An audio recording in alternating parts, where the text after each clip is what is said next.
Welcome back to the show, everyone. This is episode 6. We are back here at the extended stay, not the same one from episode 1. This one is much nicer, but I'll be here for the next 2 days until I finally get my place. I pulled the trigger on something, so I will have an extra bedroom that I will turn into a studio. So the background will be consistent. The sound will be better. You won't hear a fridge running or a domestic dispute through the hall, which I'm actually upset about. I've only heard one since I've been here, but there's still some time left in my stay to where I could hear one. It was really bad next door. It was baby mama drama combined with the new girlfriend. So, I mean, it was a blowout. I almost wanted to knock and kind of rescue the guy. Basically what happened was he was with his new girlfriend, but the baby mama kept calling and the new girlfriend didn't like that. So that's what I've been listening to. How about you guys, huh? You watching sports? I'm listening to boxing in room 319. All right. This one's nicer. You get a nice backdrop, a green wall, and this beautiful leather chair. I know some of you are probably saying, why don't you sit in that chair behind you? Lord knows what happened on it. So I'm going to sit here in the computer chair where it's a little bit safer, okay? Less likely someone was banged out on the computer chair than the brown leather chair, all right? So we're here. Much nicer of a room. You know, it's laid out differently, but the parking lot is a little bit sketchier, okay? It's had an interesting time going to my car at about 1 a.m. I go, it's 1 a.m. No one's going to be out there. Full block party, okay? It actually looked pretty fun, okay? There's a lot of roofing, a lot of construction guys staying here. There was a large Haitian presence hanging out in the bed of trucks. And one guy was just smiling at me with gold teeth, ear to ear, just, full grill. And, this is why I say you guys need to meet everyone, okay? You need to travel, all right? Get some friends of different cultural backgrounds. Because had I just been, white guy going to his car, I might have been a little intimidated, 50 people staring at you, going to your car, all right? But you know what I hit him with? I hit him with the sac passe, all right? That's what's up in Creole. That's the Haitian language, all right? That's the native tongue. I only know 2 words, sac passe, what's up, and if someone says that to you, you say, ma boule, and that's like, what's up with you, or whatever. That's like the acknowledgement, all right? I only know a few words, all right? So as a white dude, if you hit a group of Haitian guys with the sac passe, you're best friends, okay? They look at you completely different, all right? That's why I'm confident that if I wake up in Mexico, at least I could survive. I know words like agua, that's water. I know agua, marijuana. I know how to survive. Comida, I need food. Stuff like that. Gracias, por favor. Por favor, marijuana, please. This is my thought process. All right. So I hit to do with the sac passe. Everyone loved it. And I got the stuff out of my car and I went back upstairs. So that's what you're going to get here at $52 a night. All right. You're going to get a nice experience. I enjoy it. You're not going to have this much fun at the Ritz. What are you going to do? Be in the sauna by yourself? No, I want to see some shit. All right. So I had a video sent to me. I had I don't know if you guys see the riots. I was watching the live stream. It was Rochester, New York, Antifa, Black Lives Matter, just a bunch of groups just started raiding this restaurant while people were eating. I'll play the clip here for you.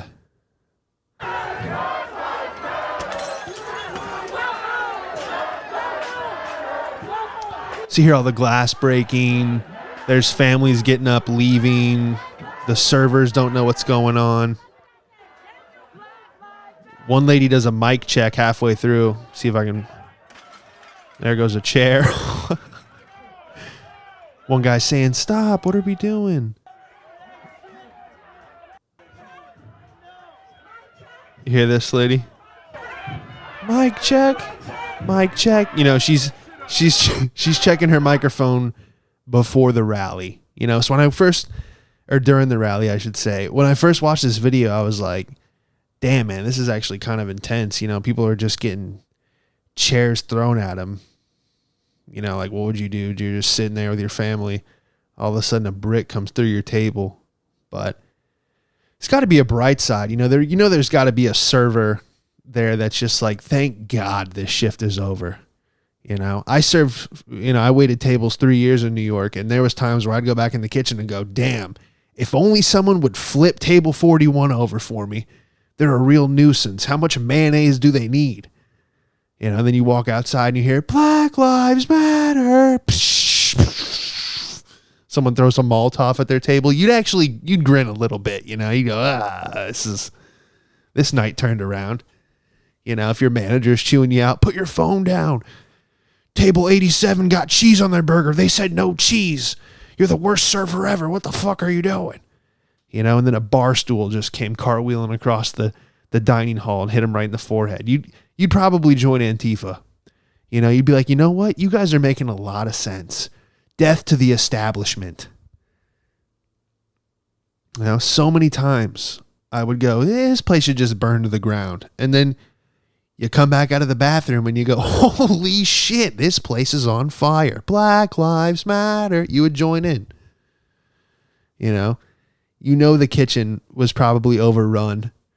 You know, the guy was like, you can fire me. We had a guy, Martin, at the restaurant I worked at. He would always go, fire me. I don't give a shit.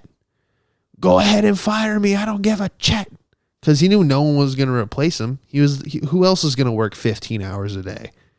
You know, making quesadillas. Martin was. He's a fucking hustler. So he would always go in a fit of rage. Whenever things got tough, he goes, you can fire me. I don't give a shit. You know, I miss those guys, man. So yeah, this crazy riot video. Also, you know, it's probably only bad if you just got there. You know, if you were hungry, you just sat down, you go, oh, they have lobster tacos. And then a brick hits your table. Then you go, God, you know, fuck. I was looking forward to trying that. Right? But if you're at the end of your meal, you know, and Antifa comes, that just saved you $200. What if you're at your table, you know, you just cut into that, took that final bite of chocolate cake, and then Black Lives Matter. You go, you know what? Thank you, guys. Thank you. Thank you, Antifa, for saving me $200 off my check. What a disaster. I don't know what the end goal is with this. You know, you're just going to burn it all to the ground, and then once there's nothing left, we can all talk about the issues. You know, when we're all just in parking lots of destruction and flaming buildings, we can go, hey, guys, I think we should come together and talk now that there's nothing left. I don't know, man. It is pretty fucking wild out there. So, just close that real quick. Yeah, hopefully I'll have the studio next week. I want to be able to, you know, people are saying like, do a half hour, do an hour. I really appreciate that. I'm glad you guys are enjoying the stuff. It is weird just talking. You know, I guess I'm talking to, people listening, but when you're just in a hotel room with a mic and headphones on, you're like, am I crazy? Maybe. So, yeah, the Rochester, New York, man, that's pretty insane, dude. There's a bunch of other videos. One guy had like a leaf blower and he was hiding behind an umbrella, you know, getting hit with pepper balls. And I'm like, this is who, you know, everyone's like, the revolution's here. I go, it's going to end any day now. You know, how much damage can you do with an umbrella and a leaf blower? Not much. Saw another article today. Here it is. The FBI are looking for a jetpack user over LAX. A pilot came in and reported that there was a guy or woman using a jetpack near the airport. And so the FBI are investigating. So I don't know if this is why we can't have jetpacks, because no one is going to, you know, people are already crazy with the drones. You know, anyone can go to Best Buy and get a drone now and just fly it anywhere. So imagine that people just had access to jetpacks. You know, hey, you guys want to go to Chili's? Just how many people are going to jetpack drunk Jetpack drunk. That's a tongue twister. You know, it's just not going to happen. I think it was a TikTok kid. You know, a TikTok kid got a hold of the jetpack. He's like, all right, guys, this is going to go viral. If I just go above LAX, hit a dab, you know, that's going to get shared around the world. All right, I'm going to hit the nay at 36,000 feet. You know, get this on camera, guys. You know, he's like, there's levels to this. There's levels to this shit. And he just blasts off in his fucking Yeezys. I don't know. It would be cool to have a jetpack, but this is definitely a TikTok kid, whatever the hell it's called. I don't know. There's levels to everything, though. Levels to above ground pools. That's what I was thinking about today. I go, if you have, you know, people that make fun of people with above ground pools, they're like, oh, you're trash if you have an above ground pool. But it's like, at least they have a pool. You know, I've had friends with above ground pools and in ground pools. Here's the difference. If you have an above ground pool, it doesn't mean you're trash. Okay. If you're walking up 3 steps, you go, oh, this is a little bummy, you know, having to climb into my pool. But once you hit the water, you go, hey, I don't give a shit. This is refreshing. All right. The only time an above ground pool is trash is if it's just sitting in your backyard, like just one of those blue circles. If you just have a tub, a recycling bin filled with water in your backyard, that's trash. But I've been to some homes where you go, this is an above ground pool, but it's hidden. You know, the deck from behind the house, you know, goes around the pool. There's chairs. It's a lounge. The pool is above ground, but you're above ground as well. So it's, you know, it's flush with the deck. So you're still getting into a pool, but you're not climbing up into it. Does that make sense? That's when you're not trash, when you can hide the above ground pool. And some people with really nice pools are the trashiest. It's just that it's hidden behind a fancy outdoor bar and a grill. Trust me.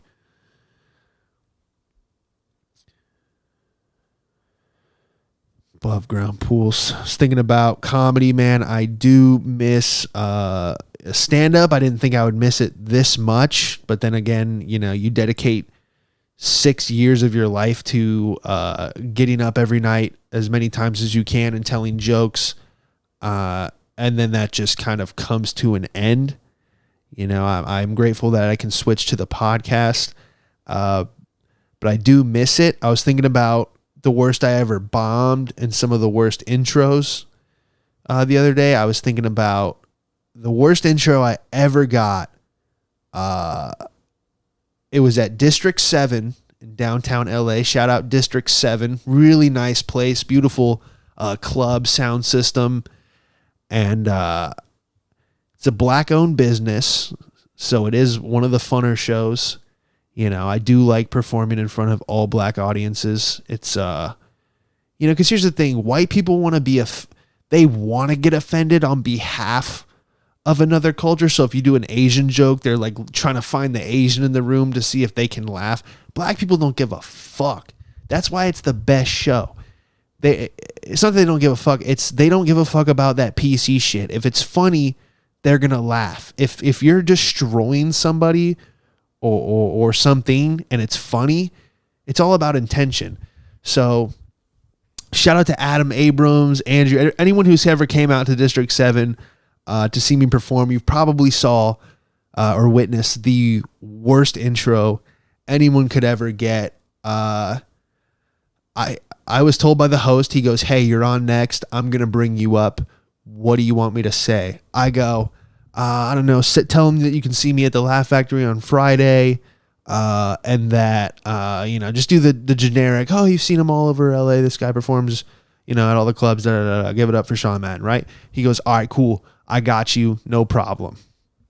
Right? He gets up on stage after the comic before me, and he gets on and he goes, oh, no.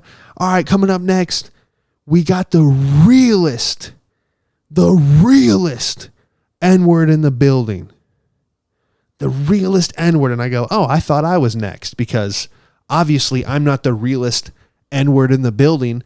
So I'm looking around like I thought I was going last. Like who's on next? He goes, give it up for the realest N-word in the building, my guy, Sean Madden. And everyone starts clapping, and I am just like, not horrified, but I'm like, how do you... The closer I got to the stage, the claps got less and less because people realized, they go, is that guy going to go get another drink? Oh, no, he's going to the stage. And by the time I took the mic from the host, it was silent. People go, how is he the realest N-word in the building? So I'm up on stage and I look out at the crowd, and I don't want to use the word disgust, but it was very like, why did he get that intro? And I'm looking back at them going, I'm with you guys. I don't know how this intro came about either. So I go, I don't even remember what I said. I think I blacked out, but it was one of those things where you riff, you say something quick, and I think I was like, oh, I didn't know how, I didn't think I was up next, but it killed. And it was just one of those, like, the plane was going down. All right. The pilot could hear even the DJ behind me was like, he hit the, when I got on stage. That helped, the DJ being right behind you. That's why I love the black rooms. You got the DJ right behind you. And if you say something funny, he'll go, bah, bah, bah, bah, it gets wild at these shows. And he kind of helped me because I knew him. And DJ Hollywood Skills or something, LLZ. And he saved it a little bit. And yeah, the plane was going down. The passengers were screaming, and it was like, pull up, beep, beep, beep, beep. And I just, we pulled out of the stall and we regained control of the aircraft, and it was a fun show. But that was probably the biggest hole you could dig for a comic, is calling them the realest N-word in the building, and then bringing up a white guy. Also, the show I did in Compton, and I want to have Gary Lelly on. My brother, he's he's the one who drove us to this gig. It was down in Compton. This is why I love stand-up, because I never expected to perform in the Bronx. I never expected to go to Compton. I watched Gangland and all those shows growing up, and you'd be like, wow, that street looks brutal. And then when you're passing that street and you go, oh, the club is right here, and you park out front. And when I walked into this Compton show, or any of these, black owned bars is usually where you would do the club, the show, is when you walk in, people kind of, look like, this guy's lost. I remember I walked into the Compton show, and they were like, hey, like, someone, they think you're coming to collect money. Like, a tall white dude with glasses walks in. They think that, they're like, hey, yo, I guess Ron, that motherfucker ain't pay his light bill. They think you're going to come get like, $125. So I come in, and they were like, hey, you immediately go to the bar, order the Hennessy, all right, establish the connection, talk to the bartender, figure out the scenario, feel out the situation, right? So I'm in this club in Compton. They didn't have a real kitchen. There was just a guy in the corner with a fryer throwing wings in, and no one got their wings yet. There's no ventilation either. So the guy's just frying wings, no ventilation. And by the time we got home, I mean, your clothes just reeked of chicken wings. And I come in, and the bartender's like, yo, who are you here for the comedy show? Like, she's basically like, what the fuck are you doing here? In a nice way. Like, there was no animosity. It's just kind of like, how did you find this place? You know what I'm saying? So you tell her, you're like, oh, I got invited by, T-Ray and Metro Boy or whatever. And those are the kids that invited me to come down to the show and do a spot. And they're like, oh, T-Ray? How you know T-Ray? You're like, oh, I do comedy. I do comedy with him. They're like, oh, you a comedian? Oh, you going up tonight? Oh, white boy going up tonight. You funny? You think you funny? All right, we'll see. Don't choke. Don't choke, white boy. It was like always this pressure to succeed in those rooms because already they're like, this motherfucker's not going to make me laugh. You know what I'm saying? So you had to really bring it. And that was probably, I don't know, it could be probably the worst, if not second worst. I don't think anything could get worse than the realest N-word in the building. But this one was pretty bad. I met the host and I was like, hey, he's like, I'll put you up fifth. And I go, all right, cool. He's like, anything you want me to say? The class. I'm like, just tell him I'm Sean. I perform all over LA. Da, da, da. He goes, all right. So a couple more comics go by. Then he's like, he gives me the signal like, hey, you're up next. And I walk up towards the stage. I'm standing at the 3 steps next to the stage. Everyone can see me. There's no like curtain or anything. So I'm just standing there with my drink in my hand. And he goes, all right, coming up next to the stage. I never met him, but he knows T-Ray. And now T-Ray is looking at you like, you better be funny, motherfucker, because he just told me that told everyone that I invited you. So there goes that pressure. Your heart's like pounding. You're like, all right, I gotta, this is that 8 Mile moment that you have so many times. And he goes, coming up next, I never met the motherfucker, but everybody say he funny. So he goes, give it up for, hey, what was that white boy name again? And I'm just like, fuck, bro. Like, I told you everything. We had a conversation about this, and you just, fuck me right there. He goes, coming up next, hey, what was that white boy's name? And he says everything. He's talking to the other guy next to him on stage, but he's saying this into the mic. He wasn't like, hey, what was that white boy's name? He was like, hey, what was that white boy's? The whole club is hearing this. And guess what? I'm the only white boy standing on the steps, waiting to go up on stage. So that's at least a 6-foot hole right there. And then I go, Sean. He goes, what? I go, Sean. My name is Sean. I'm like yelling this up to him. And he goes, all right, y'all, give it up for Sean. And I'm just like, fuck. People are barely clapping. They're furious because they haven't gotten their wings yet from the fry cook that's just in the corner. Everyone can see. It was essentially this guy grilling indoors with zero ventilation. It was just, the place definitely could have gotten shut down. It was just a guy cooking inside with zero fans, nothing, just everyone smelling what flavor the wings were going to be. And so I get up there and I go to set my drink down on the stool, but the host left his wings, his half-eaten wings. There was like 3 hot wings just sitting on the stool, which is the classic, like, I need to put my phone and my drink here. And then he goes off the stage and he turns around and I hear him go, oh, I forgot my wings.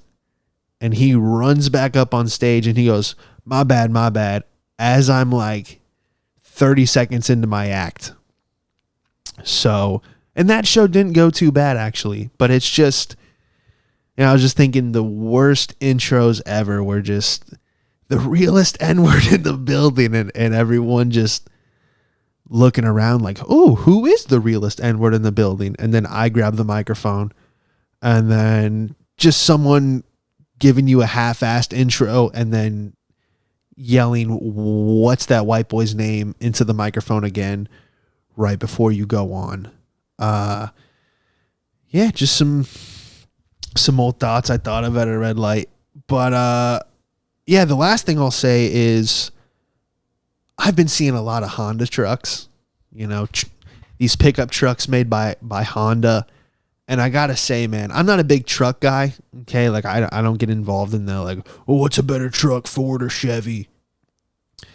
But I'll tell you one thing, Honda is not a truck for a man, dude. Those are the weakest looking trucks. Is a Honda truck. All right. I don't care if you're tailgating in the back of one, with a bald eagle perched on your arm, holding an AR-15 with 2 supermodels and a cooler full of Bud Light. You are not a man if you drive a Honda truck. That's all I'm going to say. All right. I saw a guy get into a Honda truck and he looks like a guy that would be at Home Depot. He'd go I'm looking for a 3/4 inch screw, someone who knows about tools. And then he stepped into a Honda truck and I just immediately, it's a lifted Prius is what it is. And it's frustrating how many people are driving them now. And that's all I say. Wow, I did almost 30 minutes, man. I stretched it out. I actually had, some notes here, stuff to talk about. Wasn't just riffing. But appreciate you guys for listening to the show, man. It's really coming along. It's cool to see, people enjoying it. And, like I said, eventually I'm going to have, hopefully within the next week, an actual setup. And I'm going to have it so people can call in. I'm going to have guests on the show. I'm recording off my phone right now, but hopefully I'll have that free so I can, accept calls and then have, a different camera. So thanks guys for listening. You can find this episode on YouTube. If you like the video version, the background is, not very aesthetically pleasing. But if you're listening on Apple, you can listen on Spotify, Google. I have it set to anything where there's podcasts, you can find it. And then Instagram at Sean Madden Comedy. I post sketches. I post, there's some stand-up clips, some old stuff there. And then I do have a Parler, which I guess is the new Twitter. And that's just Sean Madden. I actually got my name, which is nice. So thank you guys for listening. And I will see you on episode 7 next Monday.